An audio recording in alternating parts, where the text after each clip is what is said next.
So once again, good afternoon to all. Good afternoon to all. We are in chapter number 4, working of institutions, संस्थाओं के कार्य। इस chapter में हमने देखा, समझा उस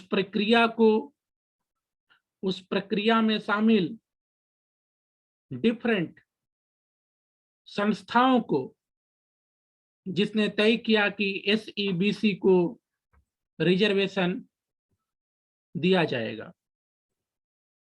लास्ट में बात जो है सुप्रीम कोर्ट पहुंचती है और सुप्रीम कोर्ट का फैसला आता है कि सरकार का निर्णय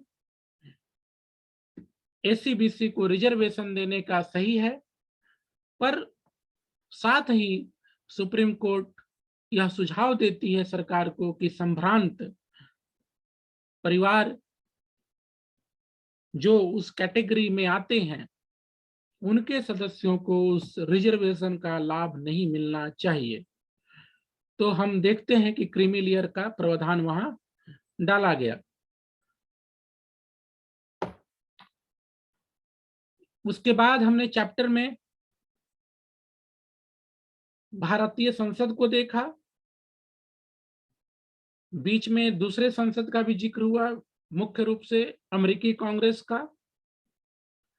हमने भारत के प्रधानमंत्री के पावर फंक्शंस का अध्ययन किया। We also studied about Indian president, his power and functions, and the comparative study of the power, function, position of the Indian president in comparison to American president. और अब हम लोग जुडिशियरी का अध्ययन कर रहे हैं। ये आज की भूमिका हुई, इंट्रोडक्शन हुई। द जुडिशियरी, न्यायपालिका। Let us return one final time, एक बार फिर से उस ऑफिस मेमोरेंडम का जिक्र है। कहा जा रहा है कि उसको एक बार याद कीजिए, लेकिन इस बार कहानी पूरा याद नहीं करना है, ठीक है। Remember the story came to a satisfactory end because the supreme court gave a verdict. बस केवल इतना याद कीजिए, अंत जो SEBC के लिए रिजर्वेशन दिया गया, टर्म है SEBC, ठीक है। चैप्टर के शुरू में ही इसका जिक्र है, SEBC। तो SEBC के लिए जो रिजर्वेशन दिया गया, उस प्रक्रिया के लास्ट में सुप्रीम कोर्ट भी आता है। जब लोग जो नाराज थे उस रिजर्वेशन से, वे कोर्ट जाते हैं, मामला कोर्ट में जाता है, और सुप्रीम कोर्ट के वर्डिक्ट से जो उस समय का टेंशन है, कन्फ्लिक्ट है, SEBC रिजर्वेशन के पक्ष वाले विपक्ष वाले, वह सेटिस्फैक्टरी एंड प्राप्त करता है with the decision, with the verdict of supreme court. बोल रहा है कि कल्पना कीजिए अगर सुप्रीम कोर्ट, ठीक है, कल्पना करने बोल रहा है, इमेजिन व्हाट वुड हैपन, क्या हुआ होता अगर को सुप्रीम कोर्ट नहीं होता देश में। तो सुप्रीम कोर्ट नहीं होता तो जो कॉन्फ्लिक्ट है, और मैं बार बार जिक्र करता हूं कि माहौल को समझने के लिए आप कुछ पिक्चर देख सकते हैं, फिल्में, उसमें दूसरा टीचर कोई दूसरा फिल्म भी आपको सुझाएंगे। मैं सजेस्ट करता हूं आरक्षण पिक्चर, जो स्टारिंग अमिताभ बच्चन, सैफ अली खान, दीपिका पादुकोण, उसके शुरुआती सीन को देखिए तो आप समझ पाएंगे कि जब SEBC को रिजर्वेशन दिया गया तो क्या माहौल था देश का, शुरुआती सीन, ठीक है। तो कहा जा रहा है कि सुप्रीम कोर्ट नहीं होता तो क्या स्थिति होती। Even if there was supreme court, मान लीजिए सुप्रीम कोर्ट होता लेकिन उसके पावर नहीं होते, तब क्या होता। पावर नहीं होते तो बेकार है, ठीक है। अब मान लीजिए आपके घर में पंखा लटका हुआ है ऊपर, लेकिन वो काम नहीं करता, उसका कोई उसमें पावर कनेक्शन ही नहीं है, बेकार है। खराब है, बेकार है। तो सुप्रीम कोर्ट अगर होता और उसके पास पावर नहीं होता तो वो अभी स्थिति तो पहली वाली ही होती, बल्कि और बेकार, तो पैसे भी इस पर खर्च होते। Third, even if had power, अगर मान लीजिए सुप्रीम कोर्ट होता, उसके पास पावर भी होता, लेकिन किसी का विश्वास नहीं होता, तब क्या होता? तो विश्वास नहीं होता तो यही स्थिति होती, बेकार, कोई मानता नहीं। ठीक है, विश्वास है, लोगों ने माना, कॉन्फ्लिक्ट दूर हुआ कि चलो सुप्रीम कोर्ट ने भी फैसला दे दिया। अगर ट्रस्ट नहीं होता लोगों का तो लोग सड़कों पे रह जाते हैं। Even if it gave a fair judgement, अगर मान लीजिए फेयर जजमेंट मिलता भी, ठीक है, if those who appealed against the government did not accept the judgement, अगर मान लीजिए सुप्रीम कोर्ट होता, पावर होता, फेयर जजमेंट होता, लेकिन लोग उसको स्वीकार नहीं करते, तब पर भी स्थिति वो जस की तस रह जाती। तो यह क्रेडिट है, यह क्रेडिट जाता है भारत के संविधान को और उस संवैधानिक प्रक्रिया से बने हुए जुडिशियरी सिस्टम को। हमारी आस्था अदालतों में है और अदालतों के ऐसे निर्णय हुए हैं जिन्होंने उस आस्था को मजबूत किया है, और हम अपने सुप्रीम कोर्ट से, अपने अदालतों से उसी हौसले की उम्मीद करते हैं। अदरवाइज सुप्रीम कोर्ट में जो जज है, वकील है, सब तो ह्यूमन बीइंग है, और ह्यूमन बीइंग है तो कहीं ना कहीं कुछ स्वार्थ होगा, कहीं ना कहीं कुछ लालच होगा, कहीं ना कहीं ये बड़ा नेग्लिजिबल है। ठीक है, खूबसूरत बात यह है कि हमारे हाई कोर्ट और सुप्रीम कोर्ट ने अपने अस्तित्व को अपने फैसलों से बचाए रखा है। इलाहाबाद हाई कोर्ट ने तो इंदिरा गांधी को बुला लिया, और तब जब वो प्रधानमंत्री थी। इस वाकया का जिक्र मैंने कई बार किया है अलग अलग केसेस में। इंदिरा गांधी प्रधानमंत्री थी, उन पर आरोप था, जो हार गए थे चुनाव में, उनके द्वारा कि उन्होंने सरकारी मशीनरी का दुरुपयोग किया, और जो कोर्ट है, जब लास्ट में पूरा जीरा उरा हो गया, कोर्ट ने इंदिरा गांधी को बुला लिया, and she was prime minister at that time.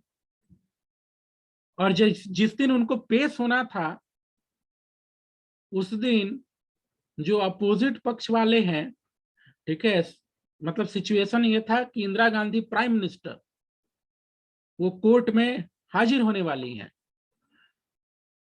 विपक्ष वाले वकील ने क्वेश्चन कर लिया जज से कि इंदिरा गांधी आएंगी तो हम लोग का व्यवहार कैसा होगा। तो जज थे, उन्होंने फैसला दिया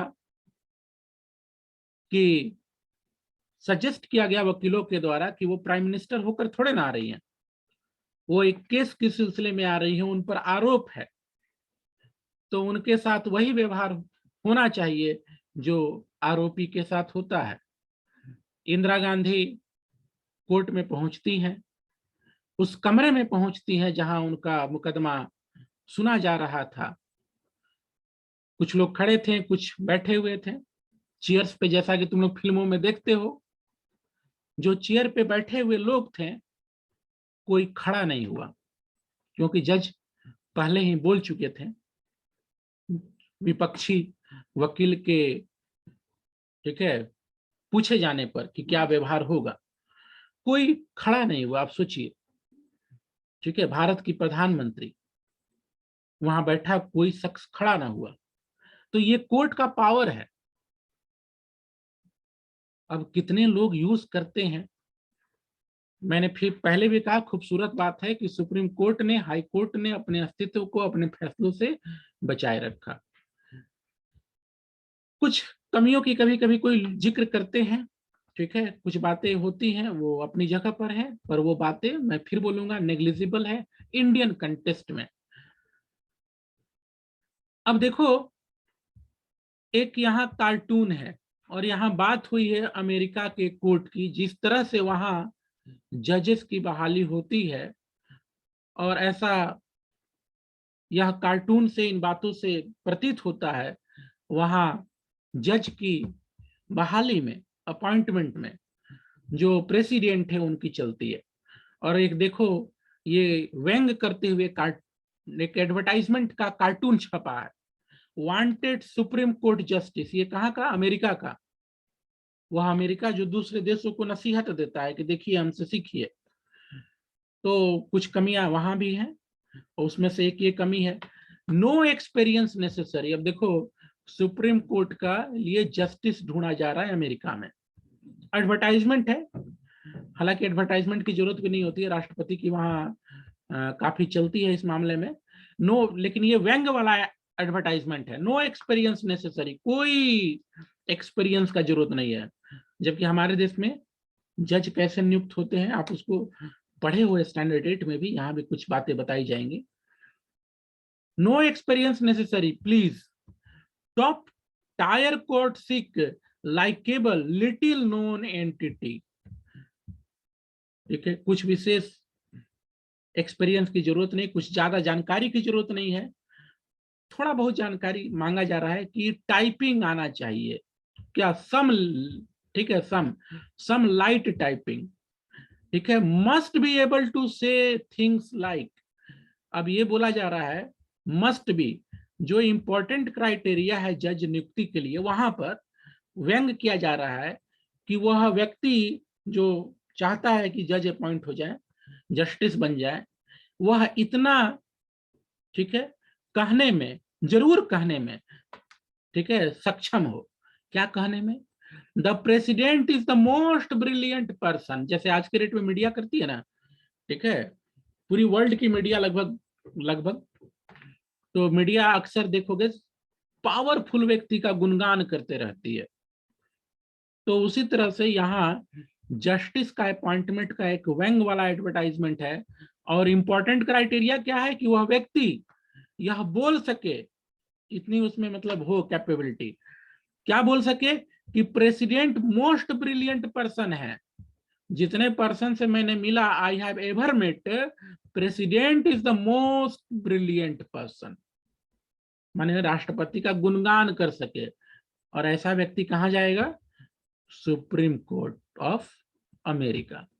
और जब ऐसा व्यक्ति वहां जाएगा और वहां कोई मामला आएगा राष्ट्रपति के विरुद्ध, कोई ऐसा, बाय द वे गवर्नमेंट के विरुद्ध अगर मामला वहां आ गया, तो वैसा जज क्या वर्डिक्ट देगा? ठीक है, वर्डिक्ट घुमा फिरा के यही देगा कि प्रेसिडेंट जिंदाबाद। ठीक है, this talk is going on in contest of America, that America which used to teach different countries, learn from me, what learn। लेकिन हम लोगों ने पॉजिटिव चीजें वहां से सीखी भी है, बहुत सारी पॉजिटिव बातें भी है। With a straight face, all outside it not apply, बाहरी लोग अप्लाई ना करें। तो व्यंग है, ठीक है, और उस व्यंग के माध्यम से आपको आपके देश की न्यायिक व्यवस्था की खूबसूरती को समझाने का प्रयास किया गया है।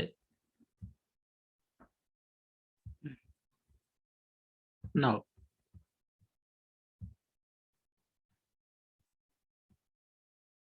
this is why an independent and powerful judiciary is considered essential for democracy। लोकतंत्र के लिए स्वतंत्र और पावरफुल जुडिशियरी होना चाहिए, क्योंकि लोकतंत्र है, वहां जनता की समस्याएं होंगी, सरकार होगा, और अगर गवर्नमेंट नहीं सुन रहा है पीपल का, तो पीपल कहाँ जाएगा? कोर्ट में जाएगा। तो इसलिए कोर्ट होना चाहिए इंडिपेंडेंट, पावरफुल, प्रधानमंत्री को भी बुला दे, हाजिर हो। ठीक है, all the courts at different levels in a country put together are called judiciary। देश के सारे कोर्ट को मिला दीजिए डिफरेंट लेवल्स के, तो वे हो जाते हैं न्यायपालिका। Collectively they are judiciary. The Indian judiciary consist of a supreme court. भारतीय न्यायपालिका की बात करें तो सुप्रीम कोर्ट है पूरे देश के लिए। हाई कोर्ट्स हैं स्टेट लेवल के लिए, ठीक है, डिस्ट्रिक्ट कोर्ट है और फिर लोकल कोर्ट्स हैं। तो यह भारत की व्यवस्था है, न्यायिक व्यवस्था। It means the supreme court controls the judicial administration in the country. इसका मतलब हुआ कि जो सुप्रीम कोर्ट है वह जुडिशियल एडमिनिस्ट्रेशन को कंट्रोल हमारे देश में करती है। Its decision are binding on all other courts. जो सुप्रीम कोर्ट के निर्णय है वह दूसरे कोर्ट के लिए बाइंडिंग है। It can take up any dispute. जो भारत का सुप्रीम कोर्ट है, अगर उसने कोई फैसला किया, आप सभी को पता है कि एट द एंड मामला सुप्रीम कोर्ट में जाता है। निचली अदालत में कोई फैसला हुआ, नहीं मंजूर है, आप हाई कोर्ट जा सकते हैं। हाई कोर्ट का फैसला नहीं मंजूर है, सुप्रीम कोर्ट। तो सुप्रीम कोर्ट जो है उसके फैसले दूसरे कोर्ट पर बाइंडिंग है। ये नहीं कि सुप्रीम कोर्ट ने फैसला दिया उसको हाई कोर्ट बदल दे, ऐसा नहीं होगा, ठीक है। It can take up any dispute. Supreme court कैसे केसेस वहां पर जाते हैं, कैसे डिस्प्यूट वहां पर जाते हैं, between citizen of the country, नागरिकों के बीच का कोई अगर डिस्प्यूट है तो वह भी सुप्रीम कोर्ट जाता है, लेकिन वह जनरली आपको निचली अदालत से होते हुए जाता है। Between citizen and the government, अगर नागरिक और सरकार के बीच में कोई कॉन्फ्लिक्ट है, फॉर एग्जांपल एससीपीसी वाला केस, या हाल फिलहाल आपको, ठीक है, किसानों से संबंधित, किसानी से संबंधित जो कानून थे उसको लेकर के भी लोग कोर्ट गए, तो सीधा हाई कोर्ट सुप्रीम कोर्ट आप जा सकते हो। बिटवीन टू और मोर स्टेट, अगर राज्यों का बीच का झगड़ा है तब वह कहाँ जाएगा, वो सीधा सुप्रीम कोर्ट चला जाएगा, ठीक है। शायद ही कोई वैसा केस हो, तो इस रिगार्ड में केस सीधा सुप्रीम कोर्ट जा सकता है। Between government at the union and the state level, अब केंद्र की सरकार शामिल है, हाई कोर्ट में भी मामले जा सकते हैं, सुप्रीम कोर्ट में भी जा सकते हैं। लेकिन यहाँ आपको बताया गया ये डिस्प्यूट्स हैं, ये केसेस हैं जो वहां अपीयर होते हैं। कुछ केसेस में यह क्लियर है कि आप सीधा हाई कोर्ट और सुप्रीम कोर्ट जा सकते हैं, आपके फंडामेंटल राइट्स का उल्लंघन हो रहा है। You can directly move to High Court and Supreme Court. Now moving ahead, it is the highest court of appeal in civil and criminal cases. जो सुप्रीम कोर्ट है भारत का, हिंदुस्तान में वह हाईएस्ट कोर्ट है, चाहे सिविल केस हो या फिर क्रिमिनल केस हो। It can hear appeal against the decision of the high court. High court का जो डिसीजन है उसके विरुद्ध भी लोग वहां जा सकते हैं, सुप्रीम कोर्ट उसको सुनने का काम करता है। इंडिपेंडेंस ऑफ जुडिशियरी मीन्स, अब देखो ये बड़ा प्रश्न है, इंडिपेंडेंस ऑफ जुडिशियरी। अब मुझे मेरे एक मित्र ने वीडियो व्हाट्सएप किया और उसमें क्वेश्चन हो रहा था कि राष्ट्रपति अपॉइंट करते हैं, शपथ दिलाते हैं चीफ जस्टिस ऑफ इंडिया को। अब वो उस वीडियो में जो वक्ता थे वो इसको रिलेट कर रहे थे कि राष्ट्रपति नियुक्त कर रहे हैं तो राष्ट्रपति सरकार के द्वारा नियुक्त है, प्रधानमंत्री के द्वारा, तो ऐसे ऐसे करके प्रेशर होगा। ये कुछ लोग ऐसे तर्क देते हैं, पर यह तर्क अपनी जगह सही नहीं है। कोई व्यक्ति अपॉइंट होगा तो कोई ना कोई अपॉइंटिंग अथॉरिटी होगी, ठीक है, लेकिन उसके बाद वो कैसा काम कर रहा है, उसके बाद उसका क्या पावर फंक्शन है, यह देखने की जरूरत है। तो हम अपने देश में बात करते हैं इंडिपेंडेंस ऑफ जुडिशियरी, हमारे देश में न्यायपालिका इंडिपेंडेंट है, means that is it is not under the control of legislature. Legislature के कंट्रोल में जुडिशियरी नहीं है। और द एग्जीक्यूटिव, ना ही एग्जीक्यूटिव, कुछ अपॉइंटमेंट है but once appointed they are free. सरकार या राष्ट्रपति कुछ उनको कर नहीं सकते हैं। कोई वैसा कॉम्प्लेन है, इम्पीचमेंट का प्रक्रिया चलाइए, but that is not easy. और ऐसी इम्पीचमेंट किसी पे नहीं ना चल जाएगा, कोई वैसी गंभीर आरोप है तो रिमूवल प्रोसेस वो है, आप स्टैंडर्ड 8 में पढ़ चुके हो।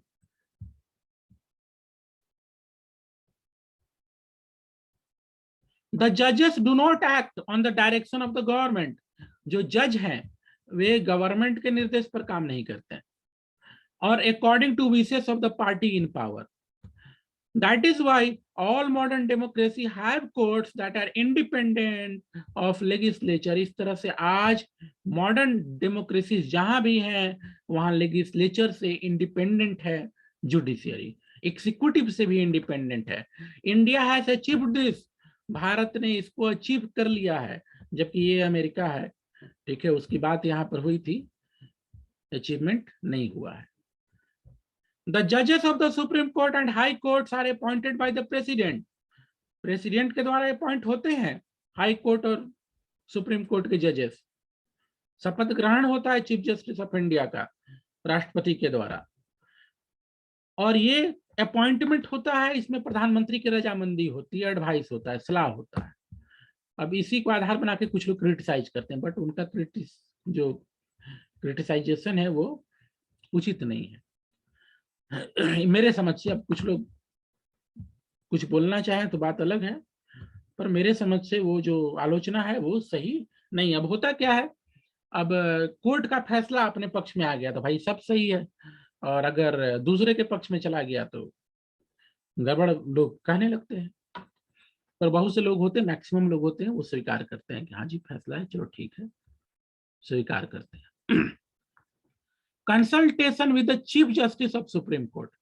अब जो जजेस की नियुक्ति होती है तो उसमें सलाह मशवरा आपको चीफ जस्टिस का भी होता है, सुप्रीम कोर्ट का.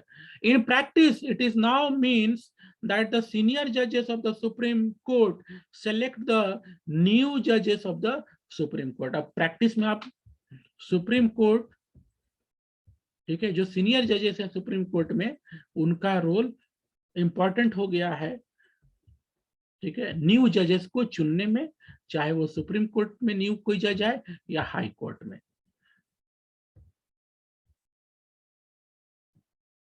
There is very little scope for interference by the political executive. ये जो सीनियर जजेस की राय है, चीफ जस्टिस की राय है, वो बड़ा इंपॉर्टेंट है, और इस तरह से पॉलिटिकल एग्जीक्यूटिव का इंटरफेरेंस की संभावना बहुत कम है, बहुत कम, very little scope. The senior most जज of the supreme court is usually appointed chief justice. और अब परंपरा बन गई, एक ट्रेडिशन बना है, ठीक है, कौन चीफ जस्टिस ऑफ इंडिया होगा, तो सरकार को उस ट्रेडिशन को फॉलो करना पड़ता है. सरकार का रोल हाँ तब इंपॉर्टेंट हो जाता है जब सेकेंड नंबर पर या तीसरे नंबर पर, सेकेंड और थर्ड नंबर पे जो दावेदार हैं, एक तो चीफ जस्टिस हो गए, अब कोई दावेदार है कि ये अगला चीफ जस्टिस हो सकते हैं, अब उनके समकक्ष कोई और दावेदार हो, तब वो ऐसे में देखने को मिलता है कि जो एक दावेदार है, अब दो दावेदार हैं, समकक्ष हैं, ईच एंड एवरी क्वालिफिकेशन, तो वैसे में सरकार तो किसी एक को नाम को आगे बढ़ाएगी, चीफ जस्टिस ऑफ इंडिया का अपॉइंटमेंट मिलेगा, तो वैसा आपको बहुत कम होता है. Moving ahead, once a person is appointed as judge of the Supreme Court or High Court, it is nearly impossible to remove him or her from that position. और एक बार कोई व्यक्ति जज बन गया हाई कोर्ट का, सुप्रीम कोर्ट का, उसको रिमूव करना लगभग इम्पॉसिबल है, नियरली इम्पॉसिबल. क्योंकि 8th क्लास में पढ़े हो आप, इम्पीचमेंट होगा. इम्पीचमेंट की प्रक्रिया कितनी टफ है आप जान रहे हो. It is as difficult as removing the president of India. President of India को रिमूव करना जितना टफ है, उतना ही टफ है जजेस को रिमूव करना of the high court and supreme court. A जज can be removed only by an impeachment motion. प्रक्रिया कौन सी फॉलो होगी? इम्पीचमेंट. इम्पीचमेंट मोशन आएगा तभी उनको आप हटा सकते हो. अ जज can be removed only by an impeachment motion passed separately by 2/3 members of the two houses of the parliament और इम्पीचमेंट प्रोसेस में 2/3 मेंबर्स की रजामंदी होनी चाहिए दोनों हाउसेस में, ये नहीं कि केवल एक हाउस में। सो इम्पीचमेंट प्रक्रिया इतनी आसान नहीं है। It has never happened in the history of Indian democracy. Bharat के इतिहास में इम्पीचमेंट की बात हुई है, बात हुई है, पर उस प्रक्रिया को फॉलो करके किसी को रिमूव कर दिया गया हो ऐसा इंसिडेंट आज तक नहीं हुआ, मैंने नहीं पढ़ा। ठीक है, एक बार ऐसा इशू था, बात चली, कोई हाई कोर्ट के जज थे, लेकिन उससे पहले उन्होंने रिटायरमेंट ले लिया। तो इम्पीचमेंट से किसी हाई कोर्ट या सुप्रीम कोर्ट के जज को हटाया गया हो ऐसा इंसिडेंट ना किताब के नॉलेज में है जब लिखा गया, और ना मेरे नॉलेज में आज तक है। ठीक है, the judiciary in India is also one of the most powerful in the world. Bharat की जुडिशियरी दुनिया की ताकतवर जुडिशियरी में है। The supreme court and the high court have the power to interpret the constitution of the country. Bharat के संविधान की व्याख्या करना, और कोई संविधान संशोधन हुआ है तो उस पर भी फैसला, राय सुप्रीम कोर्ट दे सकता है, फैसला दे सकता है, राय की तो बात ही छोड़िए। अगर कोई ऐसा कानून बना है या कानून में अमेंडमेंट हुआ है, आप सुप्रीम कोर्ट जा सकते हो। ठीक है, CAA को लेकर के भी ऐसी बातें थी, बहुत से लोग कोर्ट गए।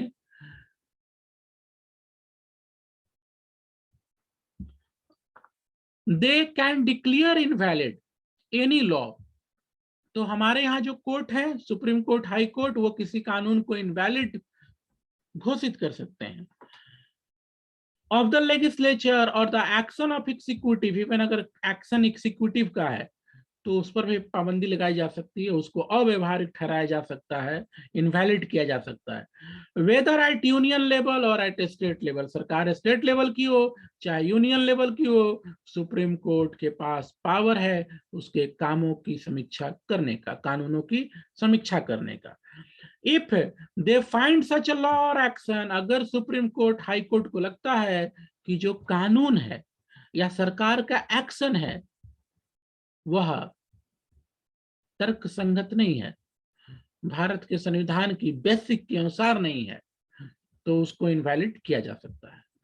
Thus, they can determine the constitutional validity of any legislation or action of the executive in the country। इस तरह से न्यायपालिका जो है वह यह तय करती है वैलिडिटी को, जो लेजिस्लेचर ने कानून बनाया या उसका एक्शन है या फिर गवर्नमेंट का एक्शन, वो वैलिड है कि नहीं, सुप्रीम कोर्ट और हाई कोर्ट उसको तय करती है। When it is challenged before them, supreme court कब करेगी, जब कोई चैलेंज करेगा। हालांकि एक टर्म वहां है कोर्ट के लिए कि स्वतः जो है न्यायपालिका वो संज्ञान ले सकती है, मतलब कोई अगर इशू है देश के अंदर तो कोर्ट जो है खुद ब खुद उस पर नोटिस ले सकती है। लेकिन इन जनरल केसेस ये चलता है कि कोई पहुंचे, चैलेंज करे, किसी कोई अगर कानून से वो सहमत नहीं है या गवर्नमेंट के एक्शन से सहमत नहीं है। This is known as judicial review, ये कहलाता है judicial review. The supreme court of India has also ruled that the core और basic principle of constitution cannot be changed by the parliament. Supreme court का यह verdict है कि जो basic है, भारत के संविधान का जो सिद्धांत है, जो उसका आत्मा है, कोर है, वह चेंज नहीं होना चाहिए। आप अमेंडमेंट लाओ कोई बात नहीं, लेकिन उस अमेंडमेंट में भारत के संविधान की मूल भावना ही बदल जाए, ऐसा स्वीकार्य नहीं है। The power and the independence of the Indian judiciary allow it to act as guardian of the fundamental right. जो हमारा फंडामेंटल राइट है उसका गार्जियन है सुप्रीम कोर्ट, हाई कोर्ट। ठीक है, इंडियन जुडिशियरी। अगर आपके, मैंने पहले ही कहा फंडामेंटल राइट्स का उल्लंघन हो रहा है, सीधा हाई कोर्ट जा सकते हो, सुप्रीम कोर्ट जा सकते हो। We shall see in the next chapter that the citizens have a right to approach the court। अगला चैप्टर जो आएगा उसमें हम लोग देखेंगे कि लोगों के पास अधिकार है कि वो कोर्ट जा सकता है, ठीक है, समस्याओं के समाधान के लिए, अगले चैप्टर में। तो अगला जो चैप्टर है वो सिलेबस का हिस्सा नहीं है। In recent years, the court have given several judgment and directive। हाल के सालों में कोर्ट ने बहुत से जजमेंट दिए हैं, डायरेक्शंस दिए हैं, डायरेक्टिव्स दिए हैं, पब्लिक इंटरेस्ट को प्रोटेक्ट करने वाला, ह्यूमन राइट को प्रोटेक्ट करने वाला। Anyone can approach the court if public interest is hurt by the action of the government। कोई भी जा सकता है अगर पब्लिक इंटरेस्ट हर्ट हुआ है तो। This is called public interest litigation. और लोग वहां जा करके, ये स्टैंडर्ड रेट में भी आप लोग पढ़े हो, PIL वहां डाल सकते हैं, PIL, पब्लिक इंटरेस्ट, ठीक है, litigation, PIL।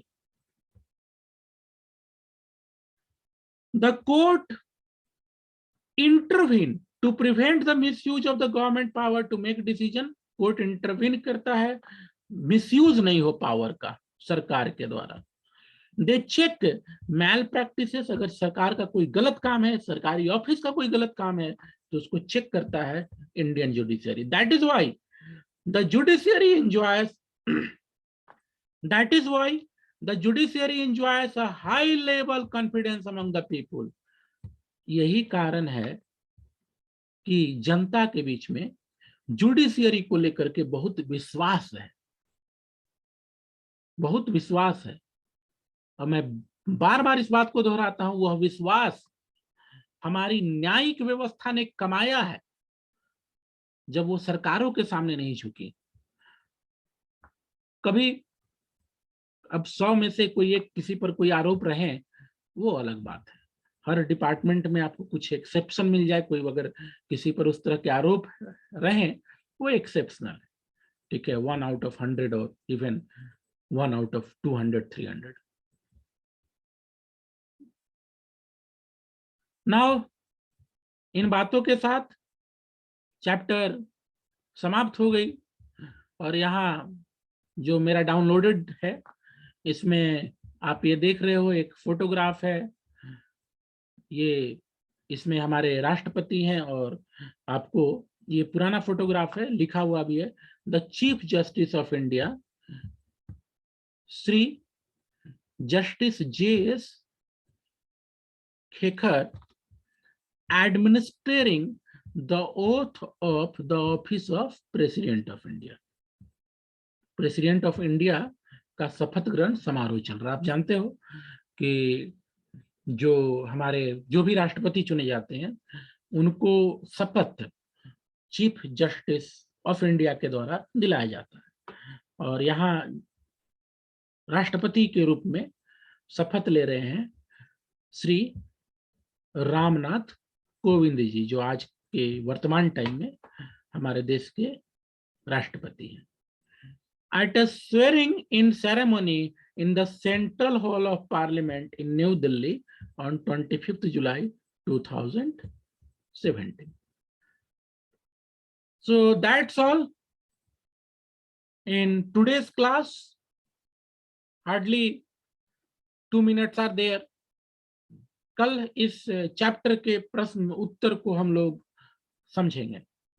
Tomorrow we will talk about the question answer of this chapter, and with that the chapter will end. Thank you. Have a nice day.